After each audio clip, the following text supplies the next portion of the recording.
This is Beyond the Big Screen podcast with your host, Steve Guerra.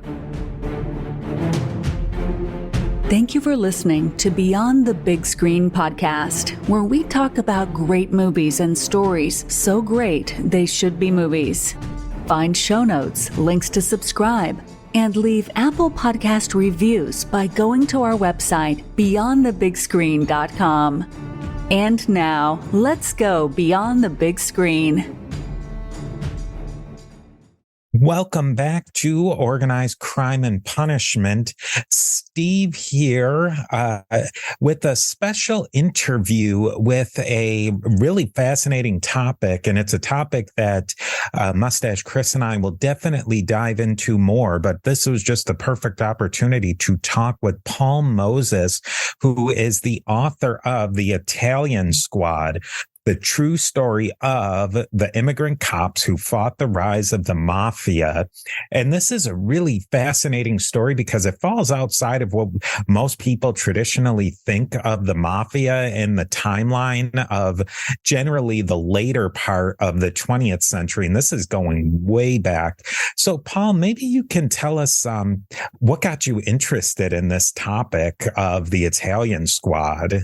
Sure. Well, I had done a previous book called An Unlikely Union, The Love-Hate Story of New York's Irish and Italians. And in that book, I focused, I had one chapter on what it was like for people within the Italian immigrants in the NYPD to advance in a department that was really very much controlled by the Irish, either immigrants or later generations. And they had a rough time of it, and the Italian community itself had pretty rough relations with the NYPD in that era. There was a lot of ethnic friction. So in doing that, I included a chapter that told the story of Joseph Petrosino, who was the founding detective of the NYPD's Italian Squad in 1904, and mostly from the point of view of what it was like for him as an Italian immigrant to try to be the go-between between the Italian community and the NYPD. So his story is really interesting. It's been told quite a bit, but I saw that after Petrosino, he's murdered while on a mission to Sicily in 1909. And generally, stories about the Italian Squad kind of stopped there. But the squad went on to 1922, and I saw that part of the story really wasn't told that much.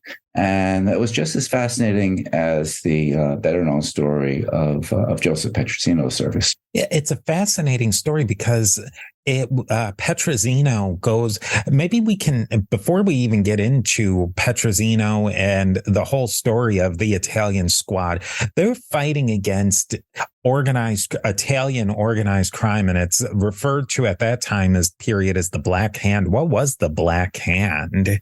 Yeah, the Black Hand was seen by many people in that time as being a giant, sinister underground organization, probably controlled by criminals in Italy. It wasn't that at all. It wasn't a mafia kind of thing. It was really isolated or independent groups of thugs who realized that if you sent a letter to somebody with a black hand on it and use enough threats, that it may force somebody to pay off. And so it actually really found its oxygen in the news coverage that made it seem like a international conspiracy. And that's not to say that people using the Black Hand label were to be taken lightly. They did many bombings, kidnappings, and serious crimes that needed to be tamped down. One interesting thing about the whole story before we even get into New York is Joseph Petrosino, which you said, his story is pretty well known, but he was killed in Italy, and the subsequent leader of the Italian Squad worked in Italy. And one of the things that I found was really interesting is under what authority was the NYPD operating in a sovereign country? Was that something that was common? Did people think was there just no other mechanism for the FBI, or that didn't really exist at that point, but other agencies to do that? The NYPD just opens up office in a foreign country and is doing intelligence and and all sorts of other police work. Yeah, part of the problem was that the federal government really should have been doing this kind of work. No, it was a authorized trip in that the police department arranged it through our State Department, which in turn dealt with the Italian Foreign Ministry. So, he was there, Petrosino, but he was distrustful of the Italian authorities, and he didn't want them to protect him. And he was there primarily to gather some records of people who had criminal records in Italy, which would enable him to come back to New York and get them deported under a certain federal law. But so that relationship, it just wasn't giving them the records in the time that they needed them. So he wanted to straighten that out. He was also doing some things that may have been a little under the radar. Maybe the State Department wasn't fully aware of, like trying to find his own sources, making connections with people. That part of it was a little under the radar. But he went over there. He met the chief of all Italian police in Rome, when he arrived. So it was above board. What was the genesis of the Italian squad? Where did they come up with this idea to set up a special police unit of Italian American officers and detectives? It comes from really two places. One is the Italian community itself, which felt the police really didn't understand their community, couldn't speak the language, and maybe didn't even care that much unless somebody else other than Italians was a crime victim. Secondly, the newspapers were really building up the threat of Italian immigrant crime, and so between the newspapers and the Italian community itself, which really wanted better policing, that kind of forced the hand of the police commissioner to create a small squad headed by Petrosino in 1904. You discussed this a lot in the book, but what was the thought of the Italian American people at that time? Because there was a high crime rate amongst Italians, often by people inside of their own community. But an issue that we'll get into later, some of the times this Italian squad was using some pretty rough policing techniques. What did the people think about these issues? I didn't see any broad pushback, maybe partly because all the police used pretty rough methods at that time. Joseph Petrosino was trained by, the leading, detective commander of his day. And some of that method was, extrajudicial, let's say. Primarily the reaction was that they wanted decent policing, but and they wanted it to be done by people who understood their community. In some ways, a lot like we see today, people want policing. They just don't want it to feel like an invading force, And I think that was the same thing. And the strength of the Italian squad detectives was that they knew the community, and people would come and talk to them who probably wouldn't have gone down and talked to somebody they didn't feel connected to. Eventually, there is some pushback because, leaders of the Italian community, political leaders, started to say, why is there an Italian squad? Every ethnicity has gangs. Why is there only one? And so eventually there was some pushback in politics against having a quote unquote Italian squad. I didn't see it initially, though. I think Italian Americans were by and large proud of the successes of these detectives, who were often written about in glowing terms in the newspapers. Certainly among criminals, there was a lot of anger and resentment, though, that was building up. And that may have actually contributed to the plot to murder Joseph Petrosino when he ventured off into Italy. There was a real conflict between the prevailing administration of the police department and these sort of up and comers with the Italians. Who was really running the police department in the late 1800s, early 1900s in cities like New York City? Well, I found in the early 1900s that a lot of times the mayors had a really strong hand in it, but their interest was often from a political angle. Then, there were the inspectors who were very powerful figures, and some of them corrupt. in the mid 1890s, of course, Teddy Roosevelt famously played a role as head of what they then called the Police Board of Commissioners, and he was actually the one who promoted Joseph Petrosino to detective. So yeah, the leadership, the commissioners came and went, not unlike today, because I think policing is a very politically sensitive issue for the mayor. And I think many mayors in New York history have been undone by how the public viewed the police department and what they wanted from it. So mayors played pretty close attention, and whoever held these top posts like chief of detectives, that has to go through City Hall. And at that time, that often meant Tammany Hall too. And Tammany Hall and a lot of these organizations were run by the Irish. What sort of political machinations and operations did these predominantly Irish police departments and governmental organizations, well, how did they operate? Yeah, I mean, there was always an issue about corruption. There was a pretty strong reform movement too, sort of Republican/reform movement, progressive. That movement was also somewhat anti-immigrant, in my opinion. There's that influence, and then Tammany is kind of absorbing the immigrants in a lot of ways. Tammany has gambling interests. There's no question about that. So your district leaders in Tammany, wanted a police commissioner who was not going to get in the way of those gambling interests. And then the mayors themselves are under pressure from the reform side, to really clamp down on police graft. So those forces kind of come at mayors from both directions, and they sort of have to find their way through that. And sometimes they lean heavily towards the reform side. Sometimes they kind of give a bit so they can have good relations with certain Tammany leaders.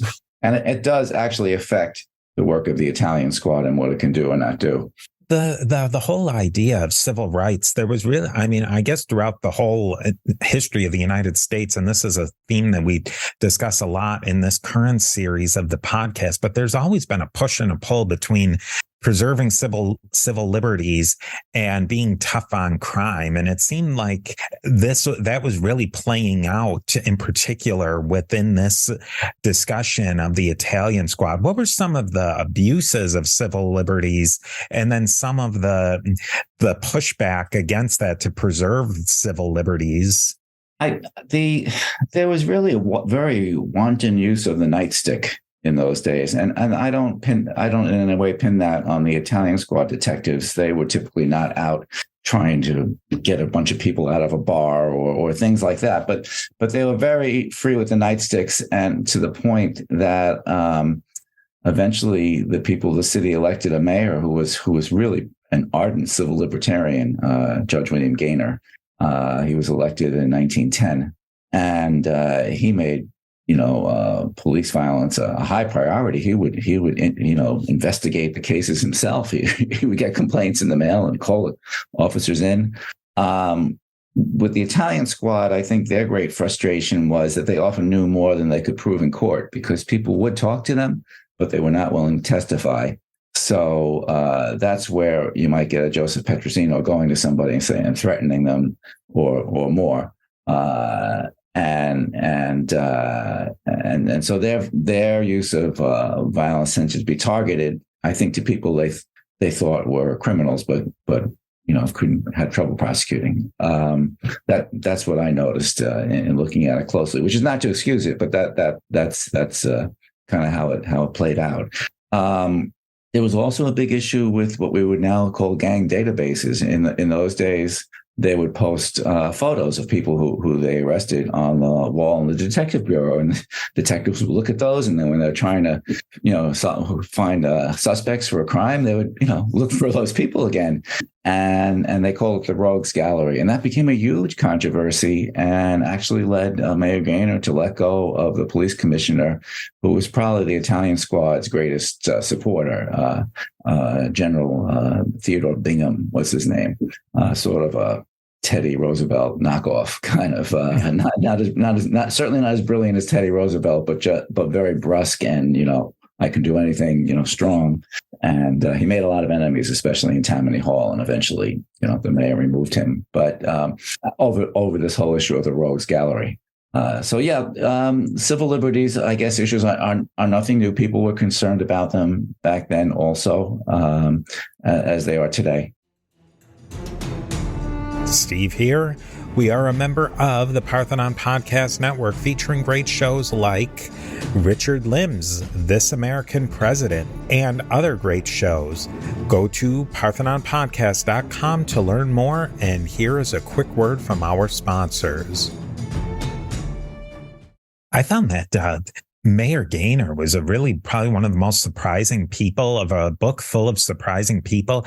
I think you could have transported him to 2010 and he would be on the cutting edge of civil liberties. Yeah, it's rare to see somebody who's so ardent a civil libertarian get to a position, like mayor of a big city. And he was a old-fashioned, very tough guy, brilliant. Could have been president. Even people thought. He was shot while he was in office by a disgruntled office seeker, and kind of lingered in office with the bullet still in his throat.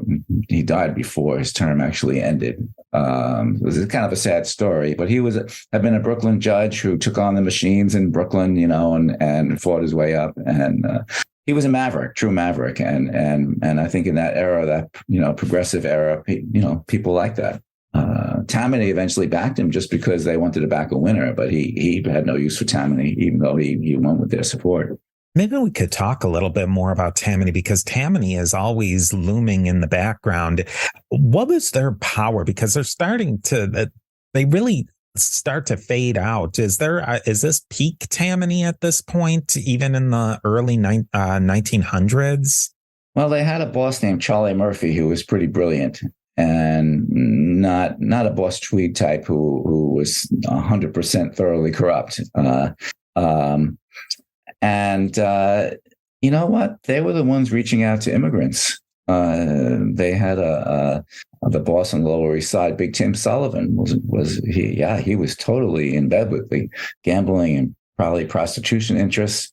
But he was also the one who was, providing services and going to the legislature to try to get laws that would, help working people, in the factories. He also famously passed the major gun control law of New York State, the Sullivan Law, which only recently got struck down by the Supreme Court.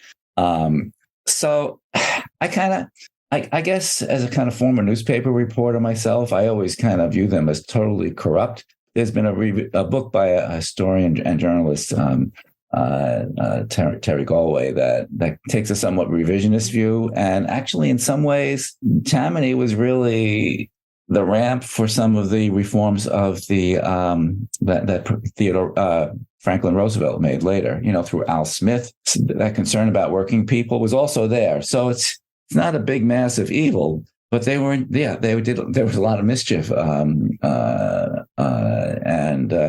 I wouldn't say they were solidly behind the working person and immigrant too, because they had other interests that would undercut that sometimes. But it's more nuanced, I think, than I thought before I started researching the book. You see that so many things in your book that Tammany is really pro-immigrant, but then you have Big Tim Sullivan who gets this law of gun control, the Sullivan Act, like you said, that just was overturned as we're speaking in 2023, about a year and a half, 2 years ago.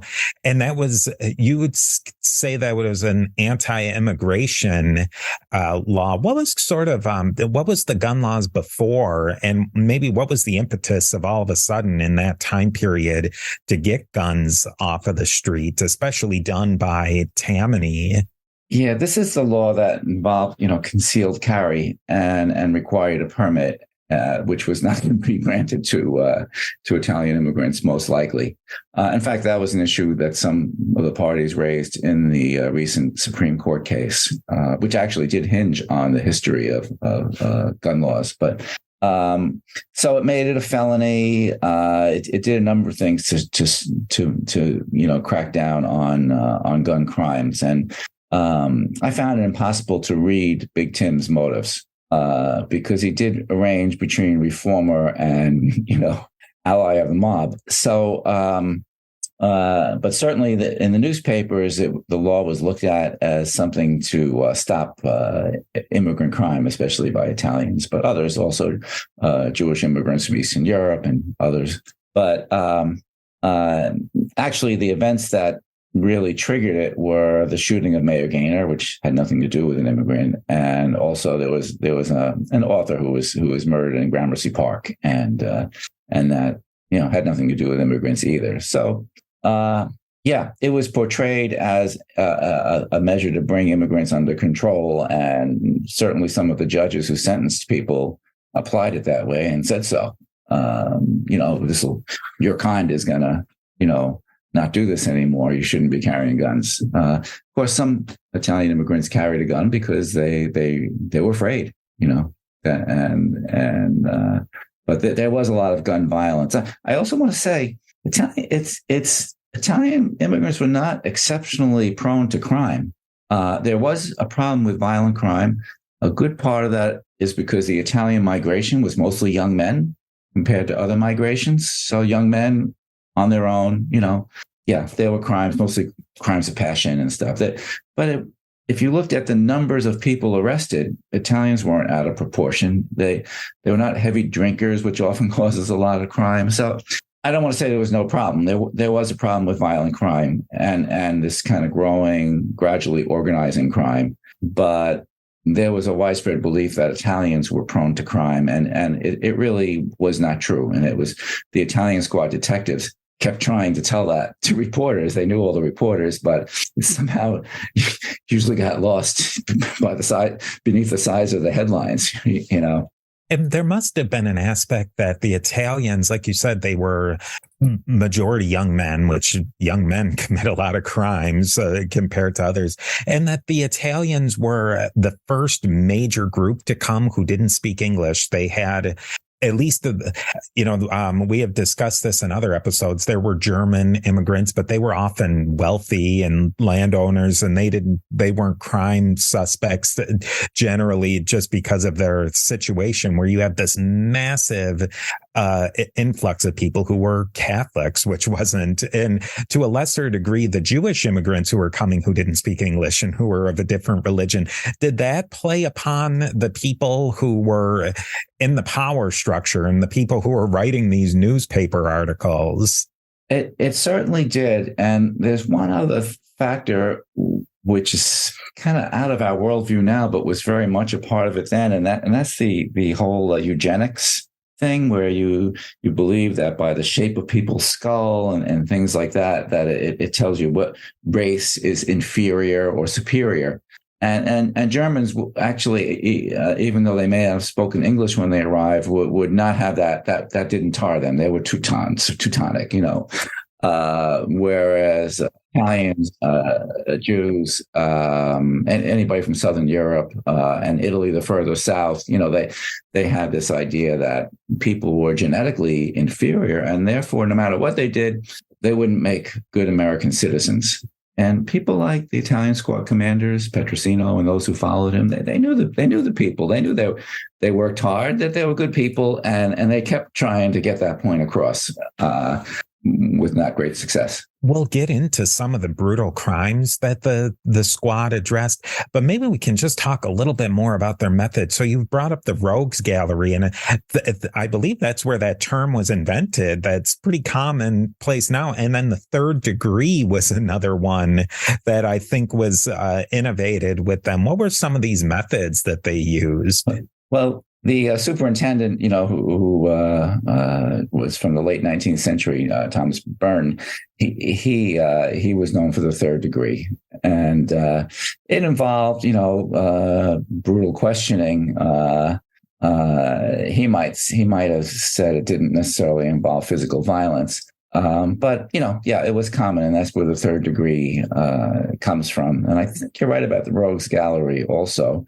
It was an early form of intelligence gathering. They would also do the Parthenon method, which was a Frenchman designed this to take very, very detailed measurements of the suspect's body, and that was a form of criminal identification. And fingerprinting was just coming in too in this decade. A lot of things happening in law enforcement in that period. So yeah, that's all happening. Yeah, you can really see at that time period where fingerprinting is a way to identify people that holds on to being scientific. But then a lot of these ideas that were very unscientific, but had an air of scientism to them, like measuring cranial features, really do people discover that those aren't exactly workable. Yeah, that was really terrible because this wasn't like the uninformed people. These were like leading professors who were backing this up and writing about it in scholarly journals. So yeah, the so-called smart people lean towards that, and that I think affects how the courts, the journalists, how everybody kind of viewed this so-called Italian problem at the time. Some of the major crimes that happened were really brutal, especially if you think about the Mafia and later generations. They were things that they generally did not do in the United States, like kidnapping on a really massive scale. What were some of the really big crimes that this Italian squad was fighting against? Yeah, maybe some of their major crime. Well, there was a wave of kidnappings, and these would become national news. And they were really heartrending cases. So we do have a series of children who were kidnapped. Some are returned. In some cases, they're not. And we have one interesting case a little bit later in the period, around 1920, where they used a woman police officer who was the only, probably the first Italian American woman in the department, Ray Nicoletti, and they placed her with a family whose child had been taken, and she posed as like a visiting cousin, but she was quick to recognize, who was doing this. There was a man living across the street who kept looking into the apartment, and she asked the family about that man. Oh, he's our good friend, And she knew that that's often how these kidnappings got started, some so-called friend of the family. And then he came over and was offering to I used to be in a gang. I can deal with these people. I'll negotiate it for you. And that's often the person who's part of the gang. And so she helped them to get the suspects arrested. Unfortunately, the bosses then sprung the arrest too soon. And they never recovered the victim.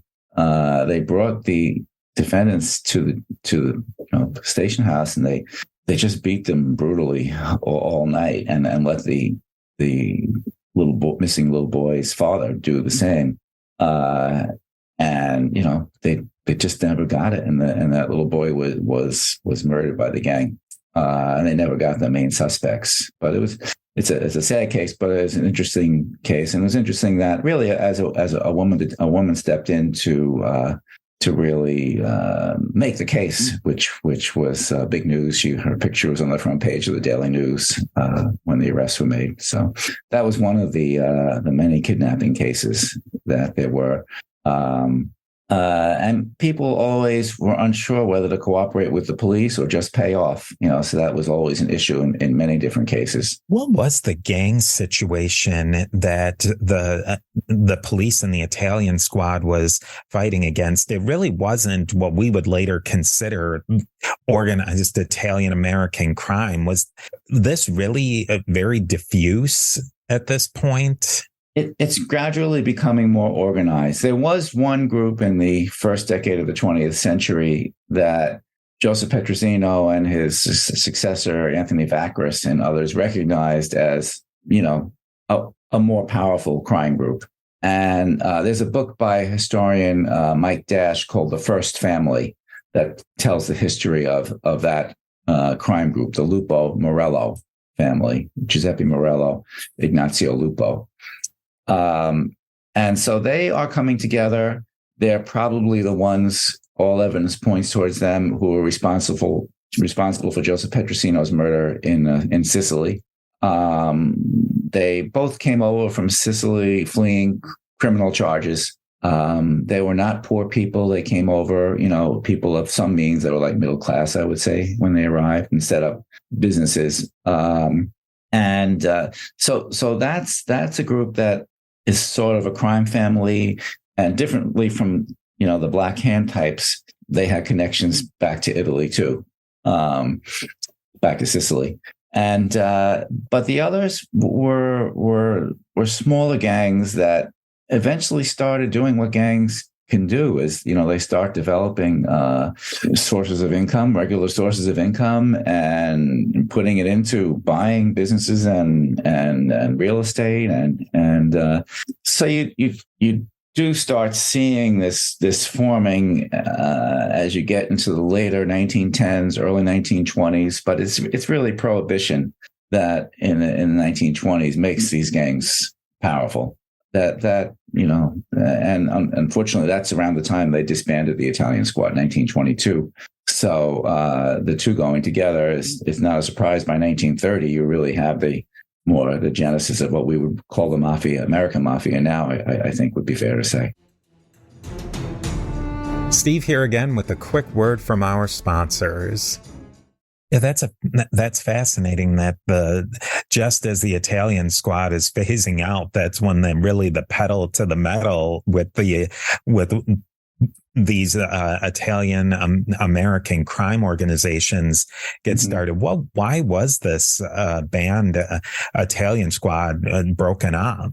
Well, some of it is just internal politics of the police department, who was favored, who was not, and they folded the Italian Squad into the Bomb Squad, which was at the time politically more important because they were very concerned about radicals. There were bombings, anarchist bombings and so forth. There were a lot of arrests of people who just had political views, were not criminals, but there were issues with radical bombings, certainly some very serious ones.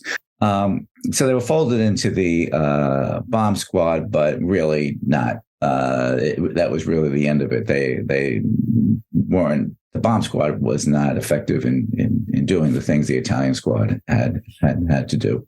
I don't think catching the bootleggers was a huge political priority for the mayoral administrations in the 1920s either. They were always defending themselves, but yeah. So I think that's part of it too. I mean, there was a virtual outdoor marketplace, like a couple of blocks from police headquarters, not where they were selling the actual booze, but where the deals were being made outdoors, street corners over right there near the police headquarters in Lower Manhattan. So, yeah, I don't think there was a lot of zeal for breaking up those gangs, also. So it's a combination of things. Didn't the Italian Squad, in large part, break up, or at least kind of break up that first family, the Lupo Morello family?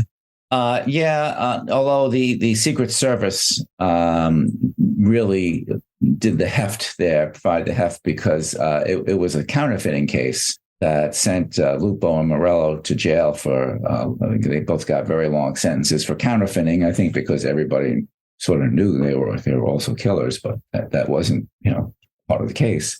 Italian Squad detectives helped with that. The head of the Secret Service in New York, William Flynn, not long after became the chief of the deputy commissioner in charge of detectives, and especially liked working with the Italian Squad. Then he went on to head the entire Secret Service, and then he went on to head the Bureau of Investigation, which not long after becomes the FBI. So he had a lot to do with those prosecutions. That Lupo Morello gang and the whole counterfeiting issue, that really seemed to me like that felt more later mafia than just random gangs. And you really do get the feeling that they were setting up something that would blossom into what we really know of as the mafia. Yes, I think, and Mike Dash traced that in his book. How they become the first family. Even in 1908, 1909, they owned importing businesses, or restaurant, things like that. They had their business interests. They just start working on different levels, and so that's the Lupo Morello family. Because they're brothers-in-law. It's like say a mob name more familiar to people who know about the 1930s would be Ciro Terranova. He was part of that family, the so-called Artichoke King, right? He controlled the artichoke market and stuff like that. So yeah, they're taking over different commodity markets locally and becoming that kind of enterprise we would say we would call the American Mafia. Mm-hmm. And the last couple of sections of your book, and I highly recommend people go and read it.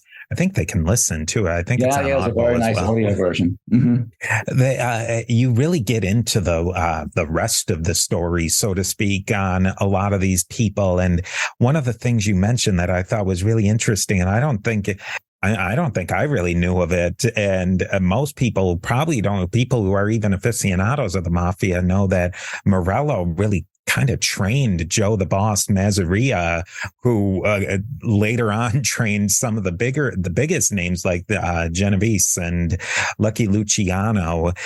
But at this point, the Italian squad is pretty much gone as a squad, but those officers, a lot of them are still around. Did they ever try to tap into these guys to take on this next generation of the Mafia? I mean, there are cases that are developed. A lot of times it would be the DA, who, like Manhattan DA, or somebody who would step forward to push it, like with Luciano. But yeah, no, there are actually Joseph Petrosino had a nephew who became a very accomplished detective, and that nephew has other descendants who are involved in New York law enforcement still. Yeah, I didn't really study the 30s, but there's been a lot written on the Mafia in the 30s in New York, and I didn't get the impression that the police were as big a threat as maybe some federal agents might have been at that time. So yeah, although LaGuardia becomes mayor, and he certainly was clued into fighting racketeers. Yeah, it seemed that a lot of the really the cops that were, really hardworking in that department, in that squad, got pushed off to the margins. I mean, was it Vacris who was pretty much literally pushed to the margins, where he was made you'd almost call him like the sheriff of City Island, which I didn't even realize City Island was a part of New York City proper. But I mean, back then it seemed like that might as well have put him in Alaska. Vacris was the head of the Italian squad after Petrosino. In fact, he was the one who went to Italy to complete Petrosino's mission immediately after the murder, which took some bravery. And I thought he was a very good cop. He was both a good commander, but also a good detective himself. And he I guess he was not much of a politician, because when the mayor and the police commissioner started to cut the Italian squad down to nothing, not that long after Petrosino was murdered, and he was this huge, martyr, and everybody in the city, wept for him. And then not long after, they're cutting out the squad that Petrosino headed. And he started to, make some waves and question that. And in Brooklyn, the DA did a grand jury to investigate the closing of the Italian squad, and he went in and testified before it. And so they pulled him out of his post as head of the Italian squad, and sent him up to City Island on patrol duty too, not as a detective anymore. He lived in Brooklyn, so in those days to get to City Island by transit was like a 4-hour trip or something. So he would just sleep over in the police station there at night, and then, so yeah, they gave him what I think the police now call highway therapy. even when he wanted to retire, they blocked his retirement too. He had to go to court. He also had to go to court to get his rightful promotion to detective sergeant earlier on in his career. So he was always, he was an excellent cop, and he always had, you could see that because judges, everybody had a good word to say for his work. But yes, he was very much marginalized. And I guess one thing you do notice is that most of the Italian squad detectives, you can't really pick a particular one and say, he's a victim of discrimination. But when you just do start seeing the pattern is that they're making very big cases and they're having a lot of trouble getting promoted to detective first grade. And almost no Italian detectives hold that rank. So I think there was discrimination against that. I think in the early 1930s, the Italian American police formed their own. They formed the first ethnic association in the police department, the Columbia Society. And there's many other groups are like that exist now, but they were the first. Yeah, one of the parts that I really enjoyed thoroughly about your book is that you included a lot of addresses. So you could look up on Google Maps and look in some of the buildings. There was one of the houses, I want to say that it was Vacris's house, that it looked like it was built at about the time you said the current building that's there. And you could really feel that you were in these places. I felt that was a really, I wish more books would do that, where you really could put yourself into the place and time. Thanks. I mean, I like to do that because, I know I would want to know where that house was. And I hadn't thought of that. You can look it up on Google Maps. The city archive also has online, you could see all the buildings that were photographed in 1940. So that gives you, even closer time period to see what the building looked like back at that time. So I think visualizing the place is important. Do you think that the Italian squad helped Italians move from being a immigrant marginalized group into really the mainstream? I do. First of all, just by being sort of heroes to the public, hero cops. I think that we've seen that with succeeding generations of immigrants and minority groups too. That plays a role. I think eventually the Italian community, becomes very much a part of the police department to the point where you get to the 1960s, and they were just as opposed as the Irish to, say, creating a civilian oversight board. That was one of the big issues in the 60s. And play a major role in the police and fire department too, similar situation. So they do play that role. I think they help make Italians a little more trusting in the police department.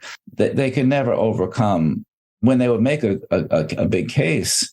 That only seemed to tell the public more that Italians were bad people because this big headline. So and so I can't say that they won that battle on their own, but eventually this is actually kind of how the Italians and Irish came together as the theme of the previous book I did.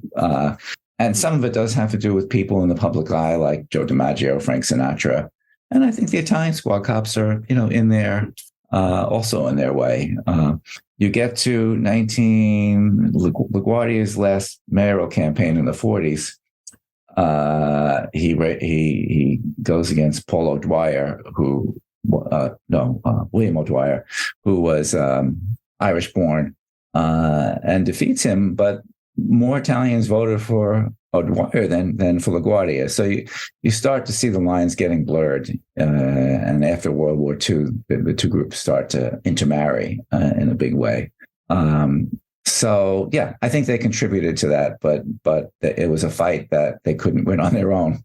I wonder, this is such a personality and character driven nonfiction book. If of all the people who you profile, and I'm sure you did, so much research and you're trying to get into the minds of these people, if there was one you could meet and have a cup of coffee with, who really stuck with you?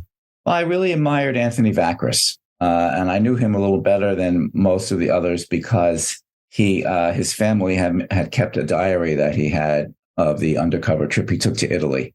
So, through a diary, you get to know somebody a little more intimately. So I think of all it's a great question. I hadn't thought of it, but I think that's my immediate reaction is I would like to meet and interview him. I'm a Brooklynite, and he was a Brooklynite. In fact, I sort of discerned that he had a very close relationship with Brooklyn's major newspaper, the Eagle, which tended to say what he thought, whether it was attributed to him or not. So, I would like to sit down and have maybe a coffee or a beer with Vacris. Yeah. Do you think this is a theme that not to move past this book because people should really check it out, but are these themes you're developing more in future projects of? I don't have anything on the table right now. I'm supposed to be retired, but I like to do this. So I'm sure I'll pick up a project at some point.